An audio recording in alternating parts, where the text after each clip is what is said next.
abandon such deceptive dharmas and absorb his mind in true dharma. In other words, one should give up the fourfold goals of material life, dharma, artha, kama, moksha, and aspire solely for the ultimate destination of nitya prem. Amitva mimansa brahme nije jada buddhi nirvishesha brahma jnane nahe chitta shuddhi. Those who are deluded identify themselves with matter. That is their error. However, one cannot be purified of such delusion by endeavors for nirvishesh brahma jnana. Vichitrita hina hale nirvishesha haya kala simatulya sheha aprakrit naya. The Mayavadi thinks Sri Krishna to be subject to the limitations of time, such as birth and death, and considers that he is not transcendental. Thus, he rejects Sri Bhagavan's vichitrata, astonishing characteristics, paraphernalia, qualities, and leela. Through this vicious attempt, he is left with the philosophy of Nirvishesh Brahma. Khanda jnane heya dharma ache sunushchaya prakrit haile kabhu aprakrit naya. Such base and contemptible jnana which arises out of an attempt to dismember the divine form of Bhagavan is only fit to be rejected. It is prakrit, materialistic, and should never be given credence as aprakrit dharma. Jade dvaita jnana heya chitte upade Krishna bhakti chira dina upaya upaye. Such knowledge which is solely related to the duality of this dull material world is fit to be rejected. Whereas transcendental knowledge of the divine duality within the spiritual world, Tit Jagat, should be accepted, moreover, within one's heart, both as upaya, means of attainment, and the upaye, goal worthy of attainment. Jiva kabu jada naya, hari kabu naya, hari saha jiva chintya, bheda bheda maya. The Jiva is not a product of dull matter, nor is he Keval Advait. Absolutely one in all ways with Sri Hari, the Jiva is inconceivably different and non-different from Hari. Deha Kabhu Jiva Naya, Dhara Bhogya Naya, Dasa Bhogya Jiva, Krishna Prabhu Bhokta Haya. The material body should never be considered to be the Jiva, and this earth is not for the Jiva to exploit and enjoy. The Jiva Swarup is Krishna Das, and thus he is meant for Krishna's enjoyment. Whereas Sri Krishna's Swarup is Prabhu, Master and Bhokta, the enjoyer. Jaiva Dharma nahi ache deha dharma katha, nahi ache jiva jnane mayavada pratha.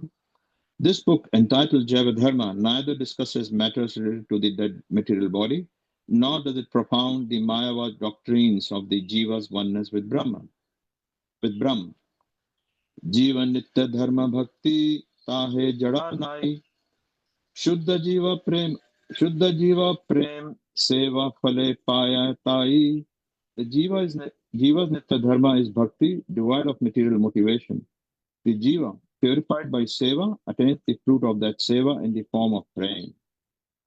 Jaiva dharma pathe sei shuddha bhakti haya, Jaiva dharma na padile kabhu bhakti naya. One who reads Jaiva dharma with faithful deliberation will surely attain shuddha bhakti, but one who does not read Jaiva dharma can never attain bhakti. Rupanuga vimane pathe drida haya, Jaiva dharma vimukha ke dharma hina kaya. Faithfully reading Jaiva hina kaya. Faithfully reading Jaiva dharma will surely strengthen one's abhiman as a Rupanu, follower of Sri Rupa Goswami. One who is averse to reading Jaiva dharma is certainly devoid of dharma. Yavat jivane jai pade Jaiva dharma, bhaktiman se jane vritha jnana karma. One who faithfully reads Jaiva dharma throughout his whole life will be endowed with bhakti and will surely realize the futility of jnana and karma. Krishnera amal seva labhi se nara, seva sukhe magna rahe sada Krishna para. Such a man, being fully devoted to Sri Sri Radha Krishna Yugal Kishore, and having attained their Amal Prem Seva, remains forever merged in the bliss of such Seva. Jaiva Dharma ki jai, Srila Bhaktivinoda Thakur ki jai. Wow, oh, so beautiful. Oh, long, so long. Haven't read that so long. It's beautiful, beautiful, beautiful. Yeah, it's So good. beautiful. Yeah. So beautiful. We Prabhu, haven't do you read know this so who long. wrote this? Do you know who wrote this, Prabhu?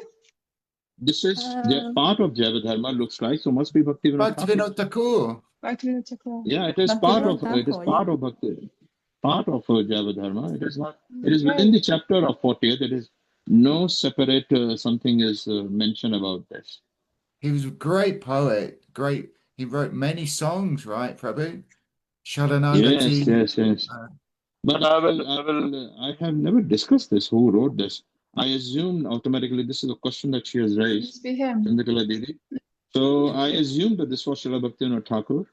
But it's a little bit like you would find on the back of the book. You know, you turn the book over and you say, okay, what's this book about? So I got this book. And you read the benefits, right? These are the benefits of the book. It's wonderful. Usually the foolish. Same. Yeah, you got that one. I think it's the same. Yeah, usually the Falashruti, the results of reading a scripture is written by the author of the book himself. Like in Srimad Bhagavatam, who is writing the benefits of reading at the end? It is the writer of the book, Vyasadeva. And then who is, Shukadev Goswami is mentioning, it is mentioned in that book that Shukadev Goswami is speaking. Ramayana also, in the beginning, when Tulsidas is writing, when Tulsidas is writing, and in the beginning, the Falashruti, it is Tulsidas himself. So I assume that this must be Srila Bhaktivinoda Thakur. Yeah, this is what was the assumption for all these years. Yeah, this is what I thought. Okay. Yeah, beautiful, but beautiful. Anybody has any questions about this? Any comments about this? Well, I just noticed because I was studying this morning the second verse of the Srimad Bhagavatam, and it specifically mentions that verse. I think was it at the beginning somewhere, Prabhu? What? The very first verse of the Mahalashruti. Yeah. Can you help us unpack that a little bit? No. This is not the shloka from Srimad Bhagavatam. He's saying as it is mentioned in the Srimad Bhagavatam. It is similar mood of Srimad Bhagavatam, the first chapter, first canto, second shlok, but it is not the same shlok. It is same mood, It is what it is saying in Srimad Bhagavatam, first canto. Yes. Yeah, it is same. It is not the same shlok. It is the No. Yeah. Yeah, I realize it's not the same slok, but I just happened to be studying it this morning because it's actually in chapter 1.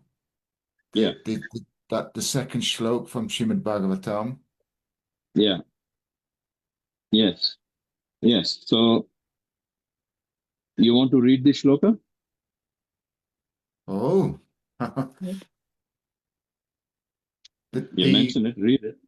Okay, one sec. I must just because I don't have it in memory. I'm sorry. I'm not a pandit. No worries. We will read it later whenever we find it.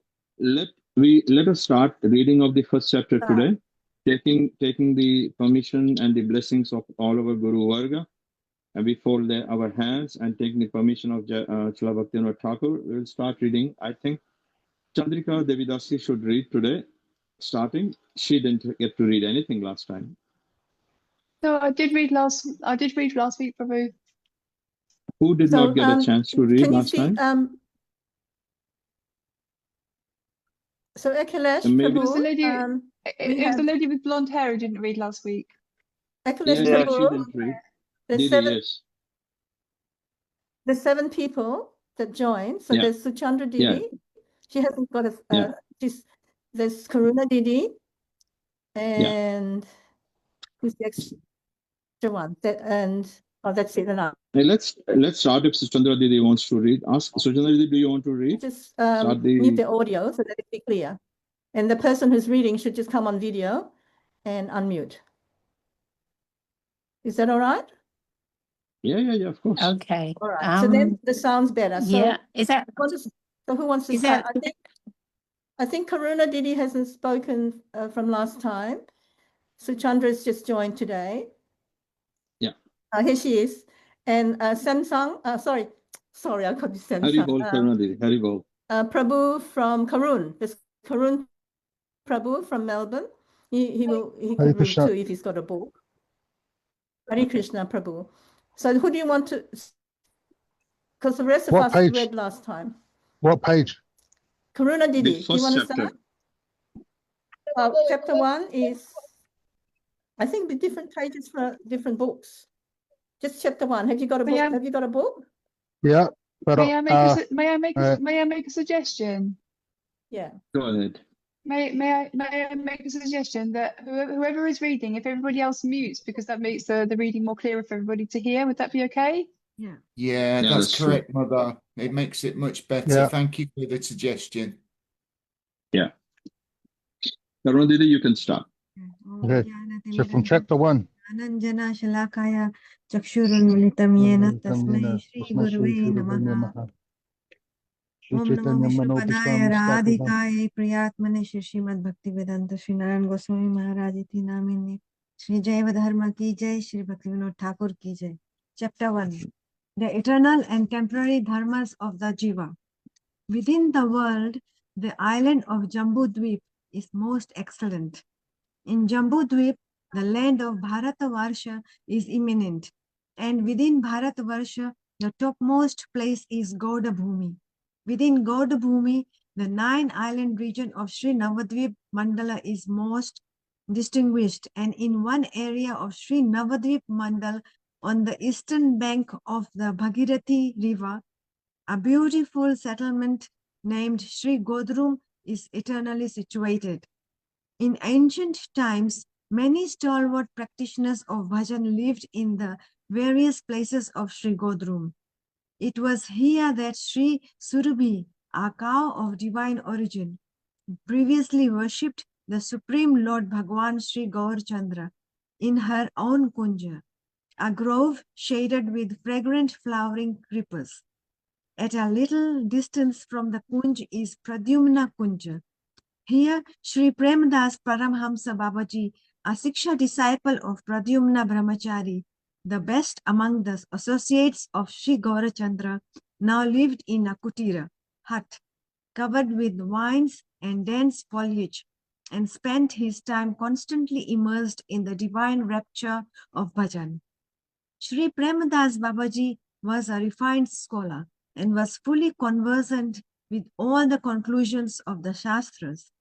He had taken shelter of the forest of Sri Godrum with single-minded conviction, knowing it to be no different in essence from Sri Nandagram.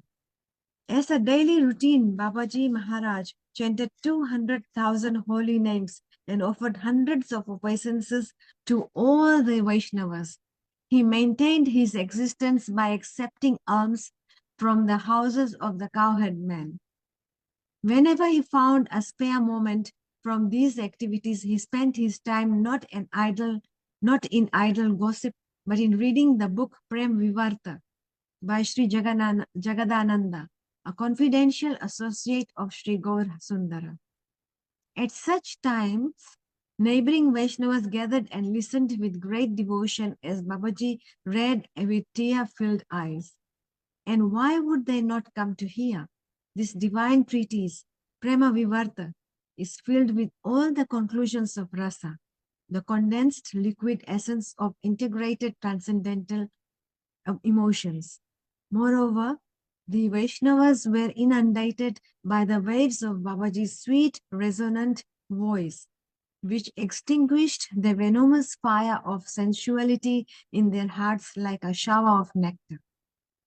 One afternoon, having completed his chanting of Sri Harinam, Babaji Mahasaya sat reading Prema Vivarta in his bower, shaded by vines of Madhavi and Jasmine, and became immersed in an ocean of transcendental emotions. Just then a mendicant in the renounced order of life approached him, fell at his feet, and stayed prostrated in obeisance for a considerable time. At first, Babaji Mahasaya remained absorbed in the bliss of transcendental ecstasy, but after a while, when he returned to external consciousness, he beheld the sannyasi Mahatma lying before him, considering himself more worthless and insignificant than a blade of grass. Babaji fell in front of the sannyasi and began to weep, exclaiming, "O Chaitanya, O Nityananda, please be merciful upon this fallen wretch." The sannyasi then said, "Prabhu, I am extremely vile and destitute. Why do you mock me like this?" The sannyasi proceeded to take the dust of Babaji Mahashay's feet upon his head and then sat before him. Babaji Mahashay offered him a seat of banana tree bark and sitting beside him spoke in a voice choked with love. "Prabhu, what service may this worthless person offer you?" The sannyasi set aside his begging bowl and with folded hands began to speak. "O Master, I am most unfortunate. I have spent my time in Kashi and other holy places, debating the analytical conclusions of the religious texts, such as Sankhya, Patanjala, Nyaya, Vaisheshika, Purva Mimamsa, and Uttar Mimamsa, and exhaustively studying the Upanishads and the other Vedanta Shastras.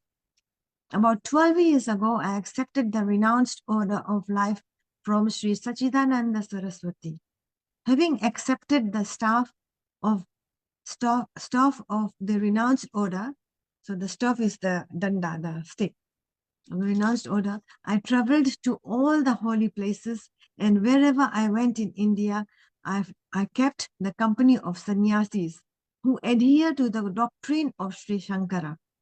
In due course of time, I passed beyond the first three stages of the renounced order, Kutichaka, Bahudaka, and Hamsa, and attained the highest status of Paramhamsa, in which I have remained for some time. In Varanasi, I adopted a vow of silence and abided by those statements that Sri Shankaracharya proclaimed to be the Mahavakya, chief axioms of the Vedas. Aham Brahmasmi, Pragnanam Brahma, and Tattvamasi. However, the happiness and spiritual satisfaction that I was supposed to find did not come to me. One day So one second. There are few things here to be discussed here, very beautiful things. You know, Didi, first of all, the way he has Bhaktivinoda Thakur is describing, I think all of us got transferred into some beautiful forest with so a lot of peace and calm, and everything, the way he started this, everything like became as if we are in that forest, and our mind suddenly, I don't know how you feel, I think you also felt, suddenly became so peaceful, detached from this big cities that we are living in, surrounded by so many artificial sounds of cars and machines and this and that. Such calming atmosphere he brought into our eyes and all. There's a beautiful picture here to help with that, isn't there? To bring that into the mind. This wonderful, what do they call it? Not a kunj, Kunj or kutir. Kutir, Kunja. yes. Kutir means hut. So do you know, see, there is two things I want to discuss here. One is he's saying that he has passed the first three stages of renounced order, Kutichak, Bahudak, and Hamsa. Do you know what is Kutichak, Bahuda, and all this? This is the stages in the Shankaracharya. Sannyas stages, the stages of the sannyas ashram. What you know what means Kutichak? Kutichak, you know what it means? Kutichak, Bahudak. Kutichak means you renounce the home. Didi is looking it up, Karuna Didi. Tell me, what is Kutichak? नहीं, आप बताओ. I know what is Paramahamsa. Yeah. I know what is Paramahamsa, but not. In the beginning, when you leave your home, then you form a hut away from your home. You it is like vanaprasth. You form a home away, means you form a hut, a much more humble dwelling, kuti. Yeah. So you form a humble dwelling, and that is called Kutichak. Kutichak. Yeah, kuti chak, kuti, yeah. And then kuti means a small, humble dwelling. Hut dwelling Sorry, more. yeah. Hut dwelling more. Yeah, something that you have now, because when you will see that when you are living in the home, it is different energy. Unless until you are a very strong, in your heart and all, Krishna basically resides in the heart. So if you let him prosper means you let him, you are feeding him enough, you're chanting, you're reading and all, then your every home becomes very spiritual. But like he described here, Srila Bhaktivinoda Thakur describing it, that, oh, he has gone to the forest and he's describing the beautiful forest and all. So it means that actually the natural environment is more conducive to spiritual development. So that's what Kuti Chak means, that after you have completed your household duties, and after completing a household duty doesn't mean that you have to have a married life and this and that. Some people can think that their household duties they're free from household duty even at the age of 4 or 5, like Prahlad Maharaj, like Dhruva Maharaj.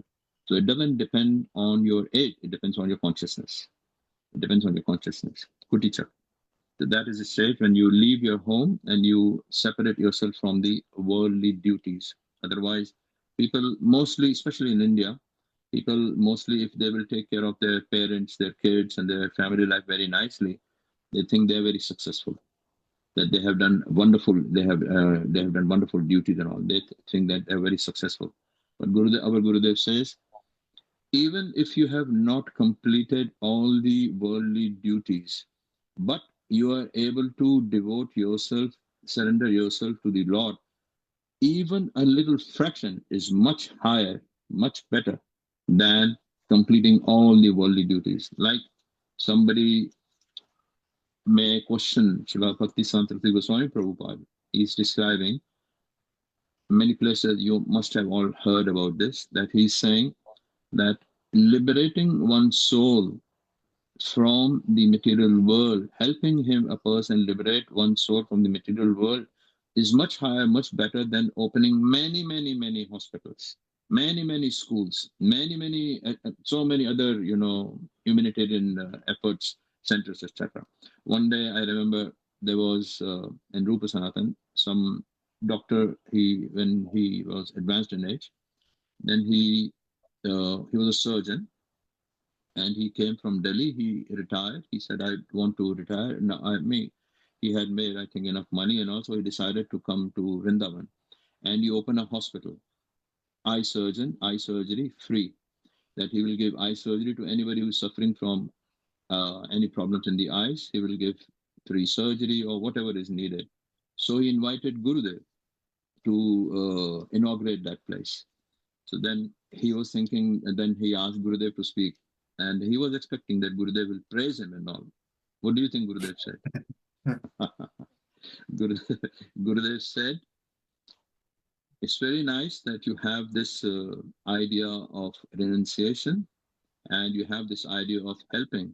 But when suppose somebody is blind, suppose somebody has lost his eyesight, and if you cure him and then he is returning, his eyesight is returned to him. And if his eyesight returned to him and he starts looking at all the sense objects, so all the results that he gets from watching the sense objects and then getting attracted to the sense objects, who will get the karma for all this? This person who was sitting on the stage, his face went drooping like this. So this is the meaning that, that any progress on spiritual platform, on spiritual path is much higher than any material activity that you. That's why it means Kuti Chak, that whenever you realize that your material activities are over and you want to progress in spiritual path, you have to develop some renunciation. With bhakti, renunciation comes automatically. So this is what means Kuti Chak. And Bahudak, Bahudak means those who are familiar with Hindi or Sanskrit. Bahu means many. Bahu means, you want to speak, Didi, what is Bahudak? Leaves the family completely, relies on the wider community and holy waters. Yeah, Bahu means that he starts collecting alms, etc. from many, many homes now. Yeah. Now he is no longer dependent on his... who has severe physical ties with his family to live entirely on alms collected from various holy water sources. that is what it means. The Baudak means collecting from different places. Jason Prabhu, you wanted to say something. You were raising your hand. Yes, please. I wanted to bring to everybody's attention here is the fact that he says he's studying the analytical conclusions of the religious texts, and actually he mentions all the different darshans here, because there are several darshans, aren't there, Prabhu? One of which is Vedanta. So it says here that he studied Patanjala, so which is yoga. Is that right? Yeah. And also Vaisheshika, which I believe is like science, is it? I'm not so familiar. I'm really only focused on Vedanta, but maybe you can just shed a little light on the darshans, could you? Yeah. First, let's finish what we are discussing here. Bahudak we discussed, and then Hamsa. Hamsa means. Didi, you want to say? Third and highly advanced stage of Hindu asceticism, sannyas, representing a wandering monk who has dropped almost all external religious symbols to focus entirely on the ultimate truth. Yeah, Hamsa and Paramhamsa, they are two different stages, higher and highest. Paramhamsa means usually we get influenced by whatever we hear, whatever we see. But Paramhamsa is a person who, whatever comes to him, whatever is his surrounding and all, still he does not waver. Still he does not waver. He stays fixed on his path. Just like Paramhamsa, why is called Paramhamsa? Means there is Paramhamsa means bird. If you mix water and a swan. If you mix water and milk, it can extract the essence of the milk from the water. Similarly, even though a person may be surrounded by so many things, but the surroundings don't affect him. Like person, I don't know about you people. I'm speaking about a person like me gets influenced. I hear some kind of music, so I get influenced by that kind of music. I'm in devotional. The temple I go, I feel very devotional and all. Whatever I hear, whatever I'm surrounded by, I get influenced. So we have to pray to our Lord, that He may give us strength, that we may remain steadfast. This is the biggest prayer that we can have. We don't have to ask anything else. This is what we have to ask every time we pray, every time we chant. This is what we should ask, that we should remain. What is our main problem is that we get deviated very quick. Very quickly we get deviated. Whatever surrounding, that if we get that inner strength, that we don't get influenced by the surroundings, then you understand that you are making very good progress. But for that, we have to have very nice, strong chanting. This is the stage of Hamsa and Paramhamsa. And one more point I want to discuss here. Now, when he's speaking, this is, if you listen to this, listen carefully, everybody. Very, very important point here. Very important part. Here, when he's coming here, he's sannyasi. And he's paying obeisances to somebody who is not sannyasi. He's mentioned here as Babaji Mahasya. Yeah? Babaji Mahasya means that he's a gentleman who is Babaji, but sannyas, usually in India, sannyasis are known as the higher. Yeah, sannyasis are known as the highest, but he's in the Babaji Vesh. Yeah? So, and he, the way he treats him, the way he is, like he himself is, when he sees, he comes to his external consciousness, then he himself pays his obeisances, to Sannyasi Baba. He's paying him respects and all. So my question here, one question arises here, is this show of humility that, oh, I should be humble? Or is this really he's feeling like this? I think he's really feeling this. How does a person who is advanced, can he have this humility in him? He's realized he's failed. It's from his failure, isn't it? He's taken the path of jnana. This is not failure. I will tell you something very interesting. Listen to this. Listen to this. It's much, much deeper. Radharani is known as the highest of all the devotees. Those who can serve Krishna, she is the highest from everybody in the entire universe. Not in Vrindavan, not in this Vrindavan. There are many millions of Vrindavan, and everywhere, whoever she meets, when she sees the clouds, she feels that the cloud is serving so wonderfully. When she sees the Aboriginal ladies, she thinks that the Aboriginal ladies are helping her. So I cannot do this. The deers are coming to Krishna, the cows are coming to Krishna, and she feels every time she sees somebody, they do little something. She feels that, oh, how come they are doing so much? I cannot. Why? Where does she get this mood from? Where does she get this? This mood comes from mamata, possessiveness. When you feel like somebody to be your own, you understand? Like, I will give you an example. When you feel like somebody to be your own, anybody who does something for that person, you feel, I'm so abroad. I will give you an example. You will understand from this example very clearly. Like, suppose my daughter, yeah, I have so much affection for my daughter, and I provide so many things for her. I give her the home to stay. I provide for her education. Whenever she has to go, whatever she needs, I provide for her. So my friend goes to India, and then he looks at one very beautiful silver ankle bells, and he brings a silver ankle bell, and he gives it as a gift to my daughter. I feel so obliged. I feel so, oh, thank you, Prabhu. Why I'm thinking, why I did not think about this? Oh, he brought such gift. And I feel so obliged to him. Where did this feeling come from? This feeling came from this relationship that I have with my daughter. I'm thinking, it is me who has to serve my daughter. It is me who has to provide everything for my daughter. And anybody who will do little something for my daughter, because I have so much affection for my daughter, I feel, oh, he's so great. Oh, she's so great. So because Krishna, Radharani is so attached to, so close to Krishna, and she sees everything that Krishna requires, it is she who has to fulfill all these things. Because she feels like this, so anybody does little something also, she feels so obliged to him. Why? Because of her consciousness, because of her mood towards her attachment towards Krishna. You understand? This is very, thank very you, Prabhu. This is yeah, nice realization. Thank you.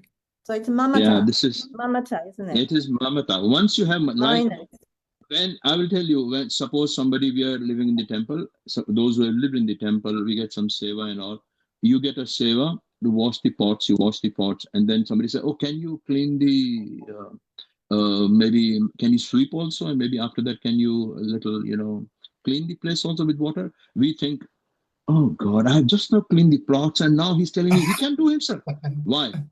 Why does this feeling come? When this feeling comes from this understanding, because we are not totally attached to Krishna or to the temple. If it is my home, if it is my temple, if I feel this is my temple, I will never, I feel, of course I will do it.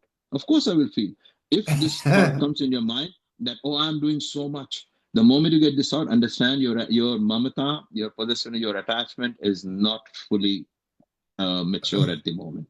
Yeah, this is the meaning. So that's why we have to pray to the Lord that may our possessiveness increase. We have to pray to our Gurudev that our possessiveness, our mamata should increase. Wonderful. Yeah, otherwise, if you don't have this sort of that's wonderful realizations here. Thank you. So in this glossary of terms, it says here, in the spiritual world, mamata is one of the characteristics of prem. Yeah. Prem means if you have prem, if you have affection for somebody, you would want to do something for that person. Nowadays, it has become opposite. Nowadays, the girlfriend or the wife, or they demand the husband or the boyfriend to get them gifts to prove themselves, isn't it? In material world also, you see that if a wife's birthday is forgotten, or wife's anniversary is forgotten, then the wife or the girlfriend becomes so upset and all.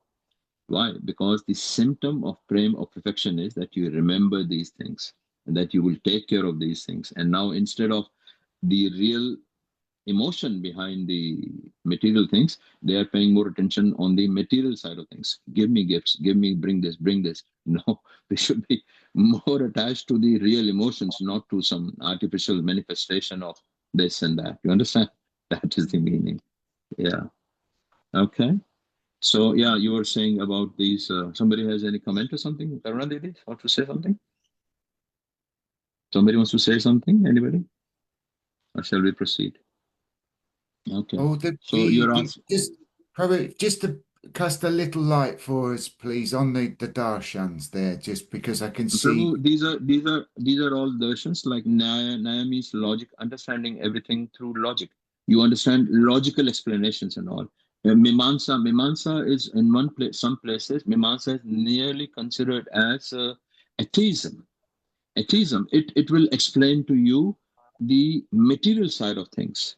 Like in communist countries, they say that like people, scientists and all, maybe they will find for every cause that is there, they will explain some material, for every effect, they will explain some material cause. That, this disease, this. So devotees are higher above all these things. Whenever something happens to them, they think about, oh, why did Krishna, like, suppose somebody has a big loss in his business or her business, then what are the material person do? Material person will do, he will behave like this, that he will try to rectify in material ways. But the devotee, what does he think? That, oh, Krishna wanted me to lose this. Oh, Krishna, every time something happens to him, something good, oh, Krishna wanted me to have this. Every time somebody loses something, oh, Krishna wanted it like that. So this is the difference. Logical explanations and all. By logic explanation, Nyaya. Mimamsa means nearly atheist, nearly considered everything to be the cause of material cause and effect. Material cause, material effect. Yeah? Like, Yeah. I can discuss. I can speak so long, but... Yeah, I can read it from the glossary of terms. Mimamsa, a philosophical doctrine which has two divisions. One, Purva or Karma Mimamsa, founded by Jaimini, which advocates that by carrying out the ritualistic karma of the Vedas, one can attain the celestial planets. And two, Uttar Mimamsa, founded by Badarayan Vyasadeva, which deals with the nature of Brahma.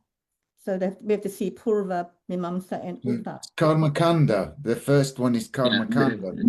What you are giving is a technical way of speaking. I'm just giving to you what it means in effect, what it means and all. So these are the explanations and all.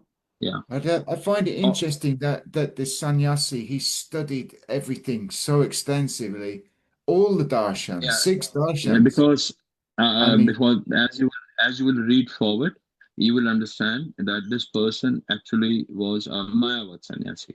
In Mayavad, they discuss all these things and they lay a lot of emphasis on this. In the beginning, Bhaktivinoda Thakur is writing, I think in some chapter in Jaiva Dharma, in the beginning, every person is a Mayavadi.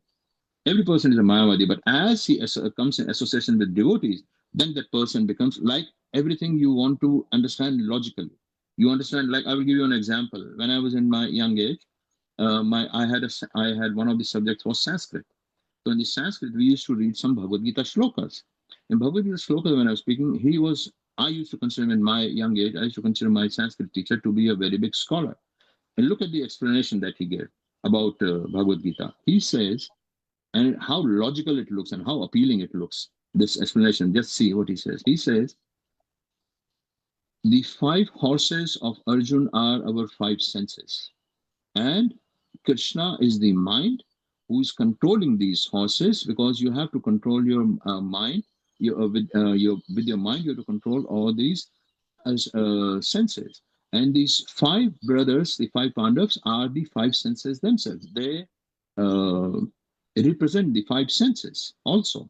And he said, and all these Kauravas, there are 100 Kauravas, and such a big army, all the 100 Kauravas especially, they mean all the material desires that we have. So so these are material desires that we have. So Krishna, the mind, is controlling the horses so that it will be able to fight against the Kauravas or against the material desires.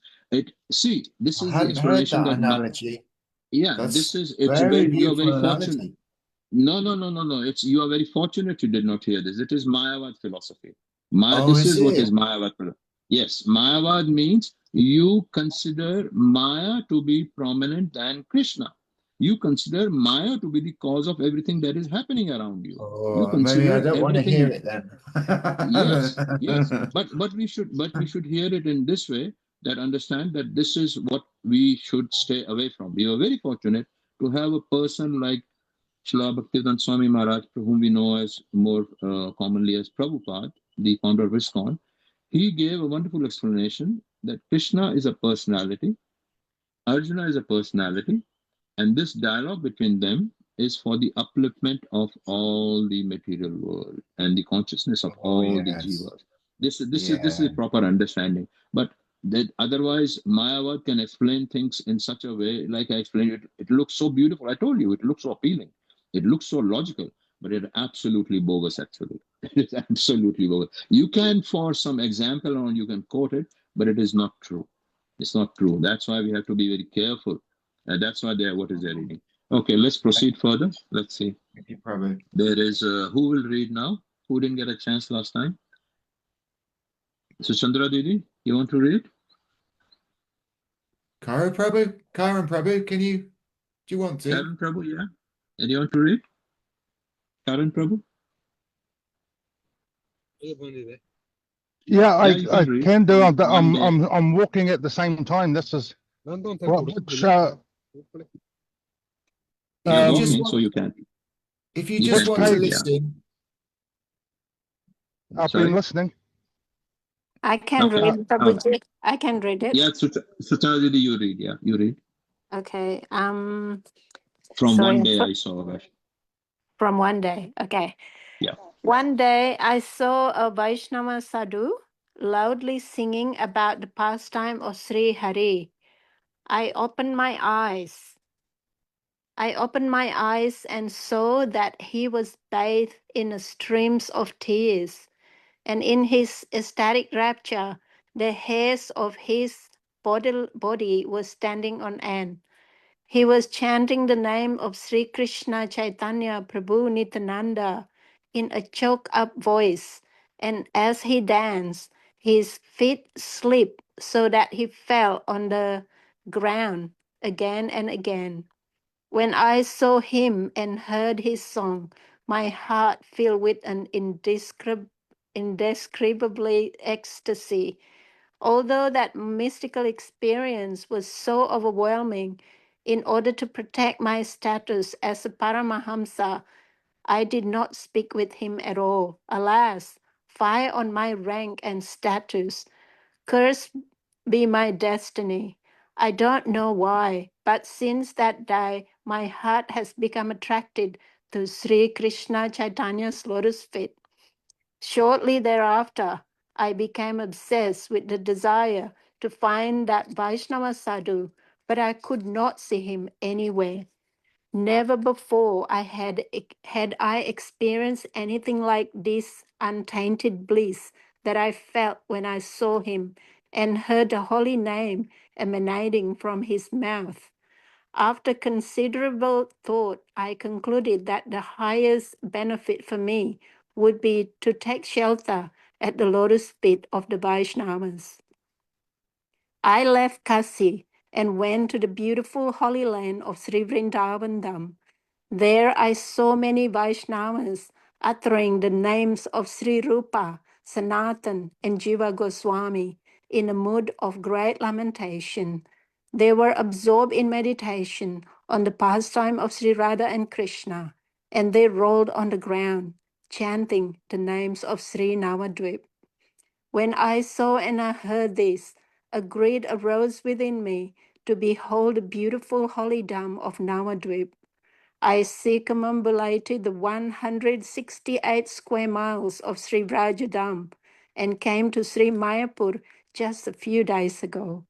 I heard of your glories in the town of Mayapur, so I have come today to take shelter of your lotus feet. Please fulfill my life aspiration by making this servant an object of your mercy. Should I keep reading? Yeah, keep. I will comment on. There's something very beautiful came up. After one paragraph, I will speak something. Sorry, keep going? Yeah, keep going till one paragraph. One paragraph after that, we will discuss something. Yeah. Okay, thank you. Paramahamsa Babaji Mahasaya took a blade of grass between his teeth. Weeping, he said, "O Sannyasi Thakur, I am absolutely worthless. I have uselessly spent my life filling my belly, sleeping, and engaging in futile talks. It is true that I have taken up residence in this sacred place where Sri Krishna Chaitanya enacted his pastimes. But as the days fly by, I find myself unable to taste these things known as Krishna Prema. You are so fortunate, for you have tasted the divine love merely by seeing a Vaishnava for just a moment. You have received the mercy of Sri Krishna Chaitanya Deva. I will be grateful if you will kindly remember this fallen wretch for a moment when you are tasting that prem. Then my life will become successful. Yeah, beautiful. See, there is a very beautiful moment here. Let's highlight this moment. He says here, one day I saw a Vaishnav sadhu singing about the passion for Shri Hari. He said, and he says, I did not speak with him at all. No, I didn't speak with him at all. So he's saying, why did he speak? Did not he speak? He explains it. About this, one thing comes to my mind that Prabhupada used to say, our Bhaktivedanta Swami Maharaj Srila Prabhupada, he used to say, why should we go out on Harinam? Why should we wear tilak all the time? Not only just tilak when you go to the temple. Why should we keep our beads in our hands all the time? He says, we have come to this material world because we had some desires in our heart. To fulfill those desires, and where did the desires come from? From whatever was our atmosphere, whatever our surrounding, we saw this, we developed a desire. Yeah. So because we developed a desire, so then to fulfill those desires, you have to take birth after birth after birth after birth. When you're going on Harinam, like this person is saying that how did he get this impression? He saw a Vaishnav who was singing and dancing, and he saw this, and he immediately developed some thought in his mind. And that thought, just that thought brought him on this path. And then you will see that how quickly he will progress. Similarly, when you are chanting in Harinam, even when you are holding a japa mala in your hand, you're putting tilak, a person may look at you and he may think that, what is this? That question, that inquisitiveness is enough for him to start his spiritual life. That is enough. You don't even have to sometimes think about the result. Oh, I'm doing Harinam for so many years and nothing is happening. You don't know what is happening. Just by you doing Harinam, those people who have seen you, what impressions they are getting, what they are thinking about, you have no idea. By having Japa Mala in your hand, so many people, sometimes I'm somewhere and some people are, oh, what is this? Did you hurt your hand and all? Some people think that, oh, I have some plaster or something. Then I explain to them, and you get a chance to speak. So similarly, when you are having tilak, people look at our shastras, they describe that having a darshan of a devotee's face with tilak, it is so much more sukriti for this person. So by putting tilak, even outside of our home, even wherever you are going, sometimes you cannot, maybe you are working, but you can still put a light tilak. Whenever I go to work, I put my tilak on. I never worry about that. By doing Harinam, by doing this Harinam, by going out in Harinam, you will see people look at you and what is going on in their hearts. And this person, he immediately became attracted because definitely his Sukriti is very mature. Definitely Sukriti, but by and by, gradually, you will, one time you will see, two times, third time, you have no idea. The other day, I will tell you some very amazing incident. I was driving the Uber and some person came in my car and he started speaking to me on his own. He started speaking to me that, I just like how you speak. Oh, how are you? He said, oh, I'm fine. And how are you? Yeah, I'm good. He said, I'm good now. I said, oh, did you have a tough day? He said, yeah, I just came up from the prison 2 days back. I said, oh, okay. So are you okay? He said, yeah, I made some life choices which I shouldn't have made. And because of this, I have. Then he started discussing that I don't have any faith in anybody because all these people are so wretched and all. And I don't know this world where it is going to, and I don't believe in any devotees. I don't believe in any religion and all. I said, you don't go to any church or something? He said, I don't believe in all this. This is all nonsense. I told him, I said, just because you went out to buy gold and you were cheated because you found some false gold, some artificial gold, doesn't mean the gold does not exist. He went silent for a few seconds. He said, oh man, this is so profound what you said. Yeah, you are right. And then I started speaking to him. Do you know about Krishna? Listen where this is heading now.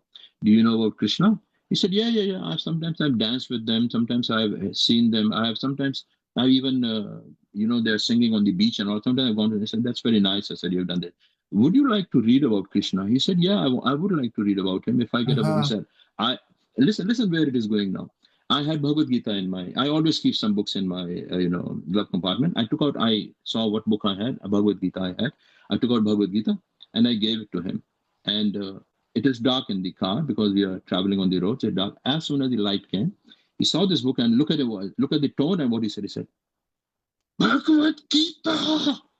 Oh, my hair stood on end when he said, oh my God, I've been looking for this book for so long. It is the book about that person. Oh, that king, that who had fight with his cousin brothers and all. And then they had a fight. And then Krishna spoke and he started rattling out to me. He put the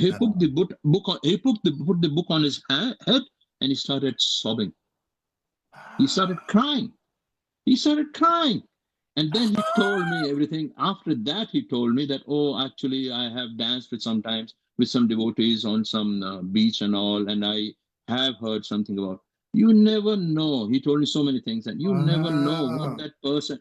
You see, you never know when you're doing some Harinam. He just come 2 days back. I didn't go into details what happened and all, and I don't know what was the problem.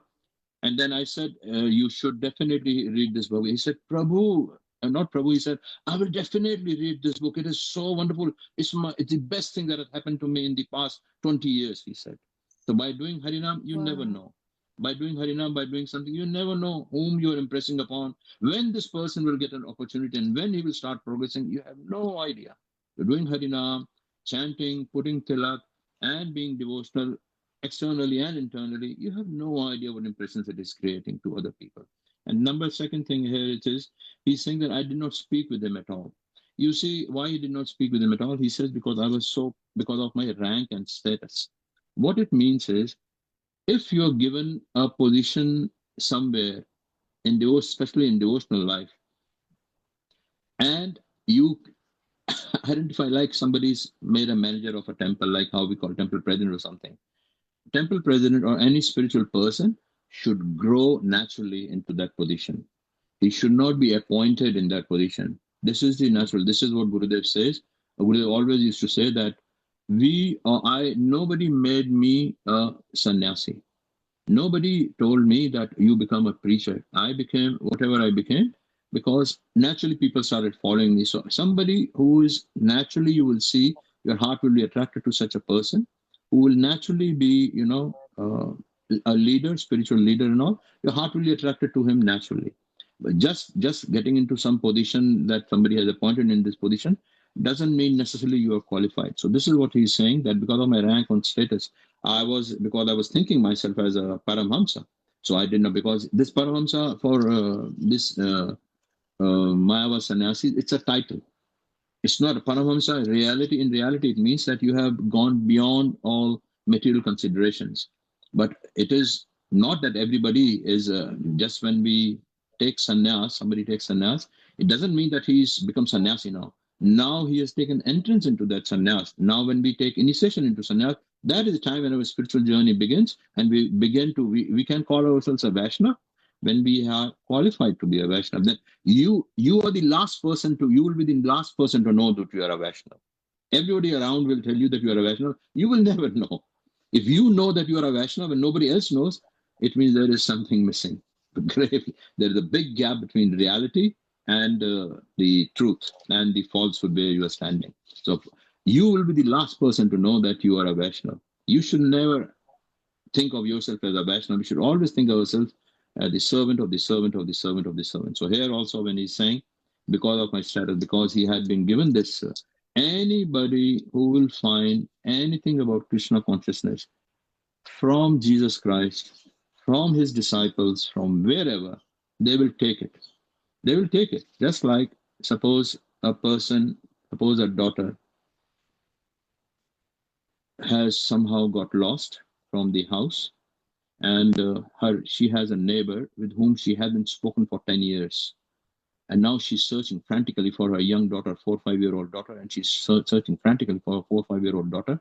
Where is she? Where is she? And she cannot find. And then the neighbor whom she hasn't spoken with for the last 10 years, she says to her that, Actually, I have seen where your daughter is, and I think I know where she is. Will this woman who hasn't spoken with this neighbor for 10 years, will she speak to him or no? She will speak to him. He will speak to her. She will speak. Why? Because she has affection for her daughter. Similarly, wherever you will get knowledge from, you accept it. And whoever is giving that knowledge is our guru. Whoever is giving that knowledge is our guru. Whoever is helping us, should be respected. If we have this person, the first quality I think of a devotee should be, he should always be grateful. Our Gurudev always says that whoever has helped you a little also in your spiritual life, you should always remain grateful, because gratitude is a first class quality of a devotee. And by that gratitude, you progress very much. If you don't become gratitude, a material world means stepping over the heads of others to climb higher in the material world by hook or by crook.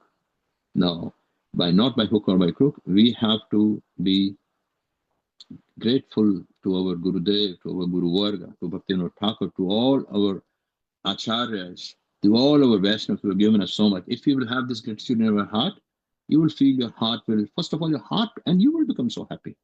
Why we are so unhappy? Because we are not grateful to the people whom we should be, and we are grateful to the people whom we should not be. Little somebody gives us some $1,000, we become grateful to that person, and person who is giving us key to go away from this. He is giving us the key to enter into the train or a plane which will take us away from the material world. We should be grateful, much more grateful to those people. Jai. Chalo, let's proceed. Where are we? All right. Who will read now? Somebody has some question or comments? I'm happy to read. Okay. Yeah, you can read saying this from here, saying this. Yes. Saying this, Babaji embraced the sannyasi and bathed him with his tears. When Sannyasi Maharaj had thus touched the limbs of the Vaishnava, he experienced unprecedented bliss within his heart. He began to dance as he wept, and as he danced, he began to sing, Jai Shri Krishna Chaitanya, Shri Prabhu Nityananda, Jai Premadas Guru Jaya Bhajanananda. All glories to Shri Krishna Chaitanya and Prabhu Nityananda. All glories to my divine master Premadas, and to the bliss of bhajan. Premadas Babaji and Sannyasi Maharaj danced and performed kirtan for a long time. When they stopped, they spoke together on many topics. Finally, Premadas Babaji said very humbly, "Oh, Mahatma, kindly stay here in Pradyum Kunj for a few days just to purify me." The sannyasi said, "I have offered my body at your lotus feet. Why do you speak of a few days only? My anxious prayer is that I may serve you until I give up this body." Sannyasi Thakur was an erudite scholar of all the Shastras. He knew very well that if one stays in the residence of the Guru, one will naturally receive the Guru's instructions. So he took up residence in that grove with great delight.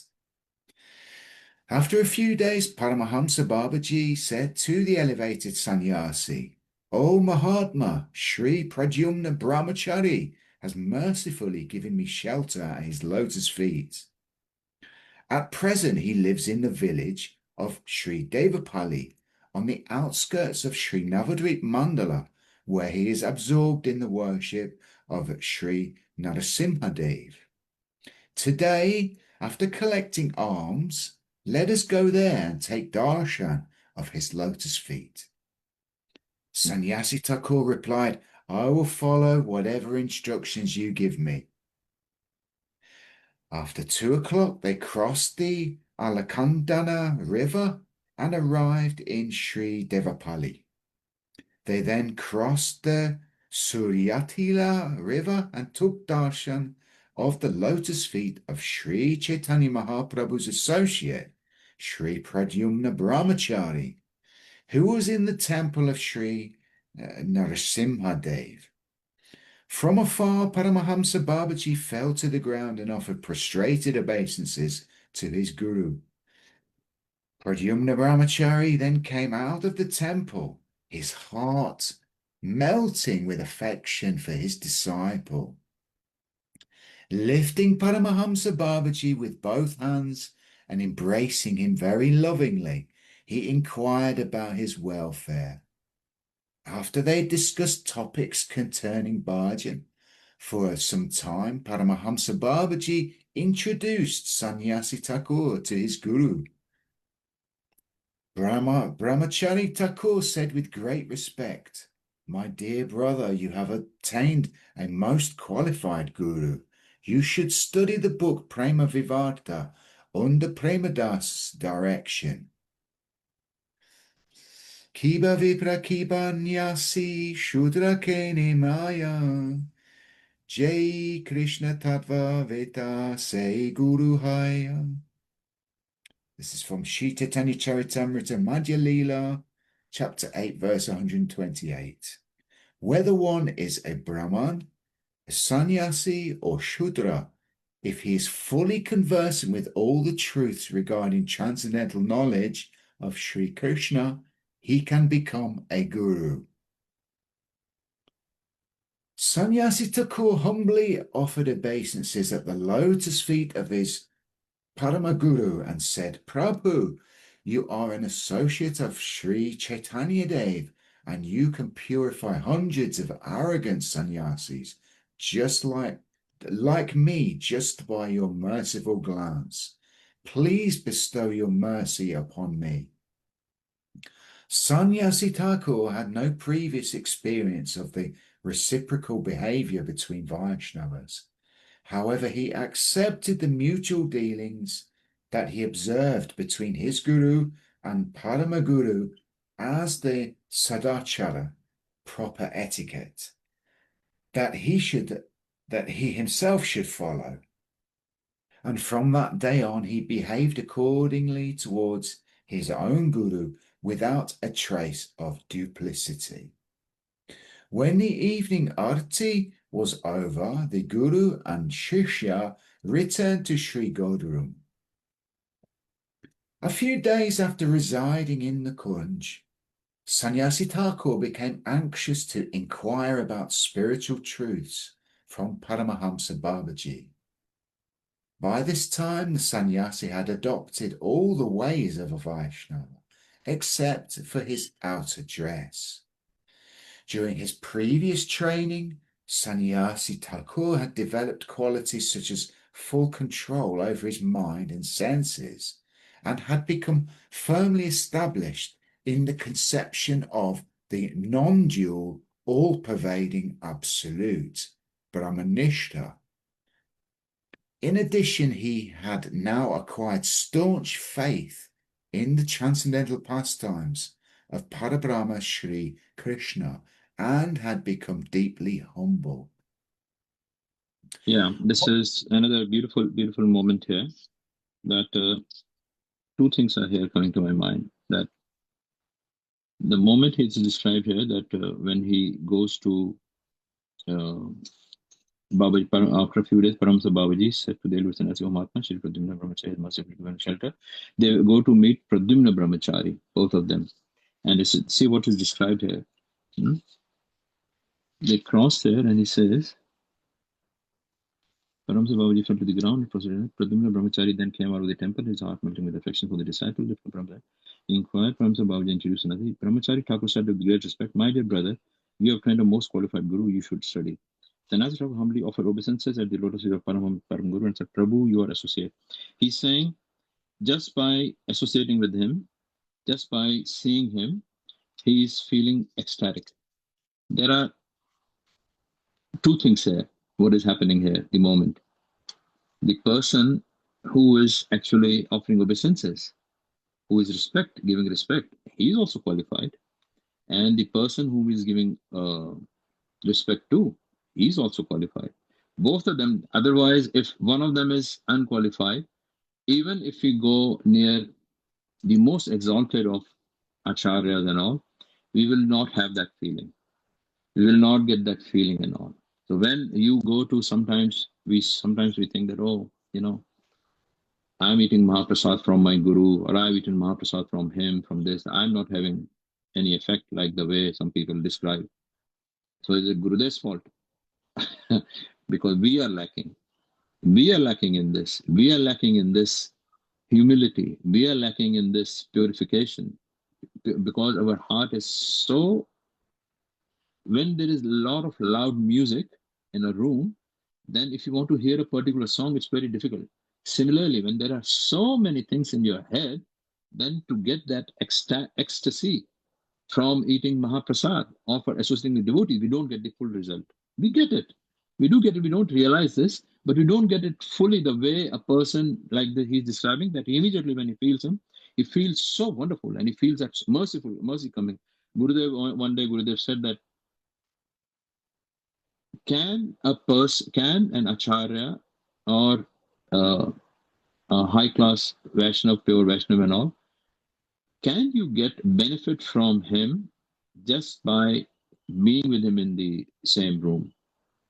He's describing, if you keep a can of kerosene in the corner of the room becomes permeated by the smell of kerosene.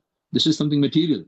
So then when somebody is like a Vaishnav, high-class Vaishnav, why can't you get come in his association and not gain spiritual benefit? He's saying what to speak about being in his physical association, even just by meditating on him, thinking about him, like it is described in that very famous bhajan of Srila Bhaktivinoda Thakur, that Ganga gives a benefit or purifies one by taking a dip in the Ganga. But by just meditating on a Vaishnav, you get purified. You have to take a dip in Yamuna, Ganga to purify, but just by meditating on a Vaishnav, you get purified. So we have to understand that, like this person, he got his immediate benefit, and he also, of course, he is paying obeisances, he is coming in association with such a high-class Vaishnav. Sometimes we have to see that sometimes we consider somebody's material qualities. He's a very nice singer, or he knows so many shlokas. I don't want to say names, but there were so many in Vrindavan, especially. There are so many erudite scholars, erudite in the way that they know Chaitanya Charitamrita. I knew one person. He knew Chaitanya Charitamrita, all shlokas by heart. He would quote the entire Chaitanya, but absolutely bogus person. Absolutely nonsense person. Absolutely nonsense. Just the knowledge itself. Somebody has that power. Somebody has that power that they read something and they can remember it. So you have to be very careful. How do we come across, how do we understand that who is qualified, who is not? How? Nobody can ascertain this. Nobody can. We are not qualified enough to understand this. We have to pray to... He's saying, have you heard this saying before, that, oh, Krishna brings you to Guru and Guru brings you to Krishna. Krishna brings you to Guru and Guru brings you to Krishna. When you pray sincerely, if your prayer is sincere, if you're not praying for something, oh, give me nice wife, give me nice husband, give me success in business, this, that, not something, if you're really praying to him, and then if you ask, the Chaitya Guru, the Paramatma, the super soul will guide you towards the proper bona fide Guru. And that bona fide Guru, what will he do? He will take you to Krishna. Means Krishna takes you to Guru and Guru takes you to Krishna. It's a reciprocal. Krishna takes you to Guru, Guru takes you to Krishna. When you pray to super soul, if you come across any situation, suppose some doubt is there about somebody, you pray to, he is not dead. Gurudev is not dead. Krishna is not far away. Gurudev used to say something very interesting. He's saying, how close is Krishna to you? Krishna is closer to you than the person who is sleeping to you on the same bed, because he resides in the same body. He resides in the same body as you are a part of. You are part of this body. He resides in your heart. So he is closer to you than the person who is sleeping to you on the same bed. Yeah? And how far is Krishna? Krishna is so far that even the closest star that is there in the universe, except for the sun, It takes 1.5 years if you travel at the speed of light, means 300,000 kilometers per second. It takes 1.5 years to reach that planet. What to speak about Vaikuntha? What it means? It means that he is far also and close also. He is close to that person who approaches him with humility, and is far away from that person who is thinking that I can attain him on my own, by my efforts. You can never, never, never attain Krishna on your own. He is not attainable. Otherwise, he's so far away. He's far away, so far away that even by your mind you cannot go there. You cannot even think about it. Yeah, but he's so close also that he's in your as super soul, or also commonly known as conscience. You hear the voice, oh, my conscience doesn't allow me. What is that conscience? That conscience is the super soul. Super soul. So when we read all these scriptures, then the voice of your conscience becomes stronger, stronger, stronger, stronger, and you become closer and closer and closer to Krishna. And you become close, more and more and more close to Krishna. That's the way. By reading Jaiva Dharma, by reading of the scriptures, by hearing about the pastimes of the Lord, and about the, I think more beneficial for us, reading about the pastimes of the Vaishnavas and all, we become closer and closer and closer to Krishna. Like that. And what more was coming? All right. Anyway, who wants to read now? Somebody has some comment or something? Some question, some comment? All right, let's proceed. Who wants to read further? Yeah, he's saying here, he had adopted in the beginning, he saw and he adopted the ways. In the beginning, when we do not know, we have to observe, and we adopt gradually we adopt, and then we become part of, like staying in the temple, and you associate, and gradually when, you know, sometimes some devotees, they tell me that how when they started staying in the temple, they had gone from the West, and how for every single thing they were chastised. Don't use this hand in there, don't do that, don't do this, don't do that, don't do that. So, yeah, I was like that. Yeah. Everybody. Even Using don't the think wrong that hand, Prabhu. Yeah. People in India, they used to say, I remember you say, sit down on your left hand. While eating, sit down on your left hand. That means don't use your left hand at all. You shall sit down on your left hand. So yeah, in the beginning, we are chastised, we stop. And gradually, we learn to adopt those, and that life, that way of life requires much humility to take these chastisements. If you want to learn anything, it requires humility. If you it depends on how much you value. Suppose I'm telling you, it depends on how much we value something. How humble we will be. We will be that much humble as much as we value what we are trying to get. Suppose I tell you today, Jason Prabhu, I have a plan and you can make $10 million within 1 month. And I am but very rude to you. You will listen to me because you think that you will listen to me. You will agree with me. Why? Because you think at the end of the month I will get $10 million, and you know that I am a very rich person and you can help me. So because you value $10 million, you will tolerate my nonsense also. You tolerate my foul language also. So when we when we value something, if we know that this is very valuable, that this path, what he's trying to give it to me, very valuable, we will not be disturbed by how he's speaking, how he's behaving to us. We will value what he's giving us. Otherwise, we start finding faults in our Gurudev also. We start finding fault in our Krishna also, and Mahaprabhu also. Oh, why this? Why? If you value something, then you will tolerate. You will tolerate. If you don't tolerate, it means that you don't value it enough yet. It will come one time. Very nice. Will come one time. Very nice realization. Will come one time when you will value for you will increase. Then you will naturally you will develop humility. Humility is not being polite. People mistake politeness to be humility. Politeness is the air hostess in the plane who is with you for 7-8 hours on the flight. She is very polite to you. She's not humble. She's doing her duty. Don't mistake politeness for humility. Humility is something natural mood of yours because you value something, and that's why. And you know that this person can give me. This person is giving. Like, you are humble towards a very big, famous, rich businessman because you know that he is you know his value and what he can give you. Yeah, that's why you are humble towards it. So humility comes from the value that you put on what you are getting from him or her. Yeah. All right. Okay. if you haven't developed humility yet, understand that our understanding of the value of what we are trying to get from that person hasn't reached maturity at the moment. All right. Who wants to read next? I think it's from One Morning now, I think.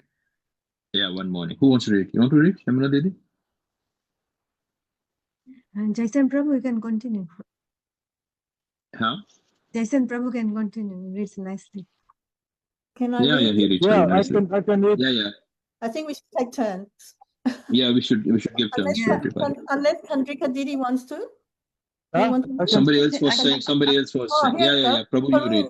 Yeah, you read, Prabhu. Karun Didi, Prabhu could, because he hasn't read. He's the only one on the group that hasn't read. Karan Prabhu. Still Yeah, many pages. Many pages. Yeah, you can read, Prabhu, Karan Prabhu. One morning from there. One morning, after performing ablutions at the break of dawn, Paramahamsa Babati sat in the Madhavi grove chanting Harinam on his Tulasi Mala. At that time, Shri Radha and Krishna, Yugala's Nishanta Leela, their pastimes just prior to dawn, gradually manifested within his heart.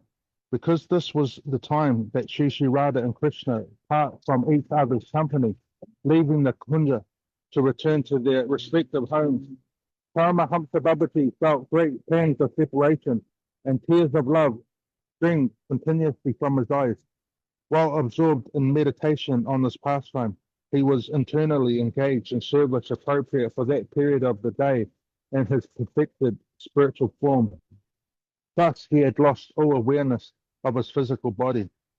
Sannyasi Thakur was captivated by Babaji's state and sat beside him, observing his satvika bhavas, transcendental symptoms of ecstasy. Suddenly, Paramahamsa Babaji said to him, "O Saki, silence Kakati, Shrimati Radhika's monkey, at once, otherwise she will rouse Radha Govinda from their sleep of divine pleasure. Then Lalita Saki will become distressed and will rebuke me. Look there, Ananga Manjari is signaling for you to do this. You are Ramana Manjari, and this is your designated service. Be attentive in this regard." After uttering the words, Paramahamsa Babati fell unconscious. From that moment, Sannyasi Maharaj, now acquainted with his spiritual identity and service, engaged himself accordingly. Thus the day dawned, and the morning light spread its luster in the east. Birds began chirping melodiously in every direction, and a gentle breeze blew. The extraordinary beauty of the Madhavi grove of Pradyumna Kund, illuminated by the crimson rays of the rising sun, was beyond description. Paramahamsa Babaji was seated on a cushion of banana bark. As he gradually regained external consciousness, he began to chant Sri Nam on his beads. Sannyasi Thakur then offered prostrated obeisances at Babaji's feet, sat next to him, and with folded hands spoke with great humility. "Prabhu, O Master, this destitute soul wishes to submit a question before you. Kindly reply and pacify my anguished heart. May you be pleased to infuse Raj Raf into my heart, which has been scorched by the fire of Brahmagyan, knowledge aimed at the impersonal absolute devoid of form, qualities, and activities." Babaji replied, "You are a fit candidate.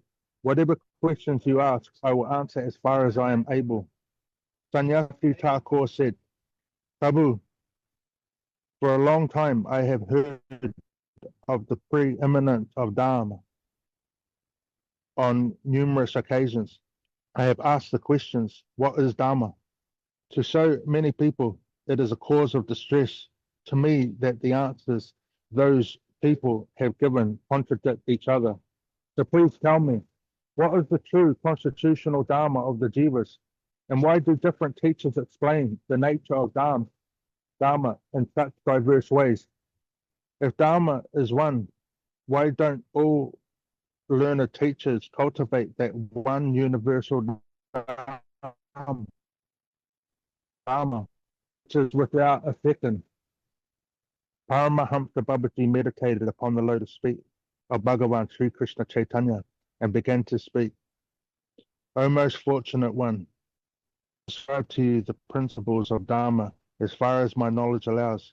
An object is called a vastu, and its eternal nature is known as its nitya-dharma. Nature arises from the elementary structure of an object, patana.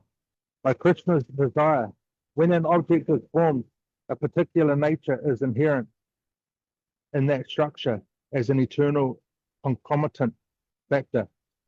This nature is the nitya-dharma of the object. The nature of a given object becomes altered or distorted when a change takes place within it, either by force or circumstance, or due to contact with other objects. With the passage of time, this distorted nature becomes fixed and appears to be permanent, as if it were the eternal nature of that object. This distorted nature is not the svabhava, true nature. It is called nisararga, that nature which is acquired through long-term association. This nisararga occupies the place of the factual nature and becomes identified as the svabhava. For example, water is an object and its svabhava is liquidity. When water solidifies due to certain circumstances and becomes ice, the acquired nature of solidity takes the place of its inherent nature. In reality, this acquired nature is not eternal. Rather, it is occasional or temporary. It arises because of some cause, and when that cause is no longer effective, this acquired nature vanishes automatically. However, the svabhava is eternal. It may become distorted, but it still remains inseparably connected to its object. At the original nature will certainly become evident again when the proper time and circumstances arise. Jai, I think, Prabhu, I think we should, it is 3 o'clock now, it is for 1.5 hours. You have reached a very, very important part of the Jaiva Dharma. Start of the philosophy. The start of the philosophy, and this things, I think, first of all, now our homework is, when we are chanting from this week till the next Sunday, all of us, including me, I'm telling myself first, that we should meditate on this behavior of Babaji Maharaj and this Paramhamsa Sannyasi.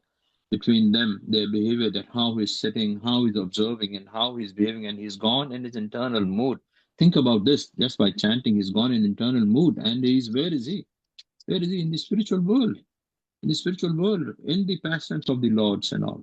And he's there, and then he began to, as he came out of his external consciousness, just read this again on your own, gradually, and meditate on this. How beautiful moment this is for any living entity. How beautiful to think about this. How beautiful, man. I cannot emphasize enough, I think. Oh my God, so ecstatic, so ecstatic. And then he's beginning to ask this question. Now he's asking this question, what is dharma? What is the svabhava? What is the eternal nature?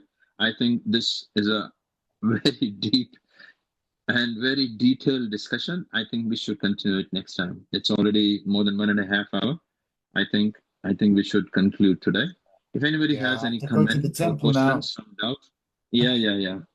And happy Ekadashi to all of you. Happy Ekadashi. Happy Ekadashi to all of you, wherever you are. Yeah. Some places maybe it is tomorrow. Yeah.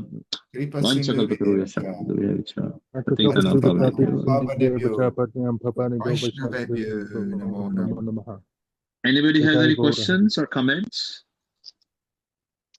Any questions? So, any you're comments? saying you have to meditate. Oh. Yeah. You know how you're saying we have to meditate on this chapter here, this section where Paramahamsa Babaji was meditating. This moment when this what I'm saying very is high. No. I'm not on the entire. Probably... This is don't meditate on the entire chapter. What I'm saying is meditate on this question And before that, meditate on his behavior when the sannyasi Babaji has Just be bought for here in a him, minute. and how he's observing him, and what does he see? Read for yourself. What does he see and how he's feeling? Just meditate and think about this. Where is he when he approaches Paramahamsa Babaji and all? When he approaches the Mahashaya? How beautiful this moment. And see, just think about this when you are chanting. I'm not giving you any more details. You will see when you will. I don't not want to give you too many details. I want you to everybody follow their own path. Otherwise, if I give you something more detailed, you will try to follow what I'm telling you, that because everybody will have a different direction. So on your own, read this, and when you are chanting, meditate on this. You will see this pastime will become alive for you. It will become alive like in a movie. Like in a movie, it will become alive. I don't want to give any more instructions about this. Read it and think about this question. You will see next week when we'll come, we'll gather together, we'll discuss this, what experiences everybody had. Okay? Haribo, Haribo. Jai Shri Gurudev Bhaktivedanta week. Narayana Swami Maharaj ki jai. Shri Bhaktivedanta Swami Maharaj ki jai. Param Bhakti Bhakti Pragyan Keshava Swami Maharaj ki jai. Shri Bhakti Sant Swami Prabhupada ki jai. Pancham Goswami Shri Bhaktivinoda Thakur ki jai. Jaiva Dharma ki jai. All assembled devotees ki jai. All of you devotees ki jai. God Premanande. Haribo. Very nice. Thank you, Didis and Prabhus. Thank you very much. Happy Ekadashi. See you next week. Happy Ekadashi. See you next week. Haribo. Haribo. Haribo. Haribo. Make sure.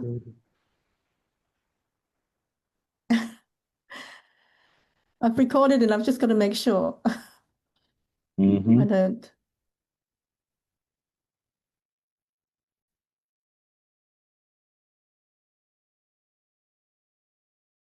Haribo. I just got to.